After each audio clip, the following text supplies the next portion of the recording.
იმ რეალობაში, როცა რუსეთიდან მზარდი საფრთხის პირობებში ევროპას თავდაცვის მასიური გეგმა სჭირდება, საფრანგეთის პრეზიდენტმა ემანუელ მაკრონმა განაცხადა, რომ ევროპელ მოკავშირეებთან ერთად საფრანგეთის ბირთვული შემაკავებელი პოტენციალის გამოყენების იდეას განიხილავს და აქვე აღნიშნა, რომ საფრანგეთი ევროკავშირის ერთადერთი ბირთვული სახელმწიფოა და ამ ძალების კონტროლი პრეზიდენტის ხელშია. რეალურად არა მხოლოდ ევროპაში, არამედ მსოფლიოშიც ერთ-ერთი წამყვანი ბირთვული ენერგეტიკული სადგური სწორედ საფრანგეთშია და ის 1970-იანი წლებიდან მოყოლებული ბირთვული ენერგიის გამომუშავებაზე ორიენტირებული. ამ მიმართულების გააქტიურების გადაწყვეტილება საფრანგეთმა მეორე მსოფლიო ომის დასრულების შემდეგ მიიღო და ეს როგორც ბირთვული იარაღის ფლობის სამხედრო ასპექტს, ისე ინდუსტრიული წარმოების განვითარების მნიშვნელობას მოიაზრებდა. ჯერ კიდევ 1960 წელს შარლ დე გოლის ადმინისტრაციამ ალჟირში პირველი ბირთვული გამოცდა ჩაატარა, რის შემდეგაც საფრანგეთი ბირთვული ძალის მიხედვით მეოთხე სახელმწიფო გახდა. მისი წინამორბედები შეერთებული შტატები, საბჭოთა კავშირი და დიდი ბრიტანეთი იყვნენ.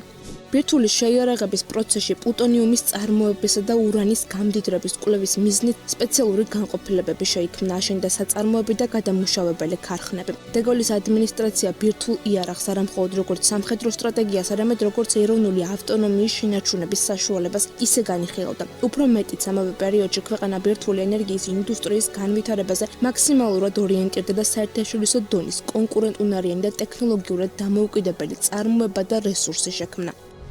დღესაც დე გოლის ადმინისტრაციის მსგავსად მაკრონის ადმინისტრაციაც აქტიურად მუშაობს, რომ ქვეყანამ ბირთვული ენერგია დამოუკიდებლად გამოიმუშაოს. 2022 წლის თებერვალში, როცა რუსეთი უკრაინაში შეიჭრა, ბირთვული ენერგიის მნიშვნელობა კიდევ ერთხელ დადასტურდა. საფრანგეთის მთავრობამ 6-დან 14-მდე ახალი ბირთვული რეაქტორის აშენების ნებართვა გასცა. არსებული ატომური რეაქტორების მუშაობის ვადა კი გაახანგრძლივა. გასული წლის მონაცემების მიხედვით საფრანგეთს კომერციულ ექსპლუატაციაში 56 ბირთვული რეაქტორი აქვს მიღებული. ამ რაოდენობით ის მსოფლიოში მეორე ადგილზეა, რადგან ამერიკის შეერთებულ შტატებს 94 ბირთვული რეაქტორი გააჩნია. საფრანგეთთან ერთად მეორე პოზიციას ჩინეთიც იყოფს, რომელსაც ასევე 56 რეაქტორი აქვს, ხოლო რუსეთი 36 ბირთვული რეაქტორით მესამე ადგილზეა.